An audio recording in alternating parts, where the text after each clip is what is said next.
Bharat versus India. आज़ादी के 77 वर्ष उपरांत भी भारत के कुछ नेता अंग्रेजी और अंग्रेजों की गुलामी की बेड़ियों को तोड़ने के लिए तैयार ही नहीं है। वो आज भी मानसिक गुलामी से बाहर नहीं आए हैं। जबकि आप सभी ने प्रधानमंत्री नरेंद्र मोदी को अनेकों अवसरों पर ये कहते हुए सुना होगा कि हमें गुलामी की हर निशानी को मिटाना है। वो भारत और भारतीयता में अटूट विश्वास रखते हैं। G20 के दौरान एक रात्रि भोज का निमंत्रण राष्ट्रपति द्रौपदी मुर्मू की ओर भेजा गया, जिसमें president of Republic of Bharat लिखा गया। इसे लेकर कांग्रेस और विपक्ष के बहुत सारे नेताओं ने आपत्ति दर्ज करते हुए एक अजीब सा ही विवाद खड़ा कर दिया। कोई कह रहा है कि इसे लेकर संसद के विशेष सत्र में हंगामा करेगा, कोई कह रहा है इस सरकार को संविधान का ज्ञान ही नहीं है, संविधान के साथ छेड़छाड़ कर रहे हैं। कोई कह रहा है संविधान में इंडिया शब्द है, भारत है ही नहीं। कोई कह रहा है विपक्ष ने इंडिया का नाम रखा है, इससे सरकार अब डर चुकी है और इंडिया का नाम भारत कर रही है। ना जाने कितने तर्कहीन बातें हो रही हैं और सरकार को बेवजह ही घेरने का प्रयास हो रहा है। जबकि देश में G20 में भाग लेने के लिए बाहर के देशों से, कई सारे देशों में भाग लेने के लिए प्रतिनिधि बाहर पहुंच रहे हैं, कई अन्य देशों के लोग भारत पहुंच रहे हैं। विदेशी मेहमानों को आखिर दिखाना क्या चाहते हैं कि हम गुलामी में ही जीना चाहते हैं, हमें भारत और भारतीयता से नफरत है। इन अज्ञानियों को ना भारत के इतिहास की जानकारी है, ना ही संविधान की जानकारी है और ना ही भारतीय संस्कृति और मूल्यों की जानकारी है। बस तर्क वितर्क और कुतर्क करने में ही रुचि रखते हैं, जिससे भारतवासियों को लटकाया, भटकाया और अटकाया जा रहा है। इंडिया भारत और भारतीयों द्वारा दिया गया नाम नहीं है, गुलामी संस्कृति से उपजा हुआ नाम है। हमारा नाम भारत और हिंदुस्तान ही था।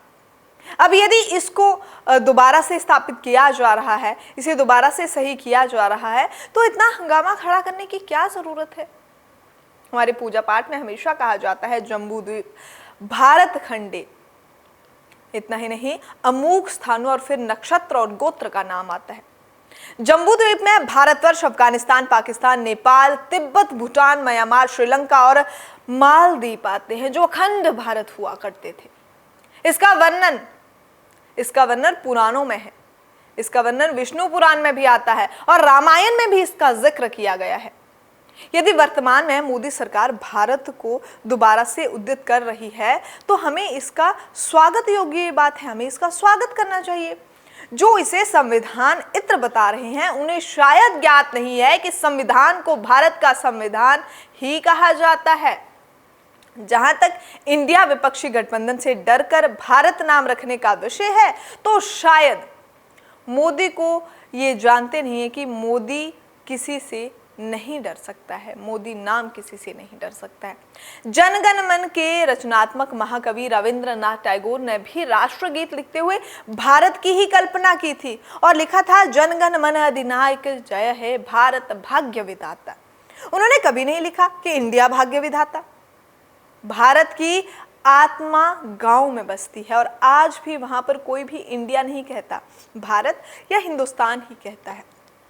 1970 में एक पिक्चर आई थी, पूरब और पश्चिम, जिसमें एक गीत इवेंद्र ने लिखा था कि जिसे महेंद्र कपूर ने गाया था और मनोज कुमार द्वारा फिल्माया गया था, जिसमें भारत का वर्णन किया गया था और भारत शब्द का विरोध करने वालों को इसमें सारे उत्तर मिल जाएंगे।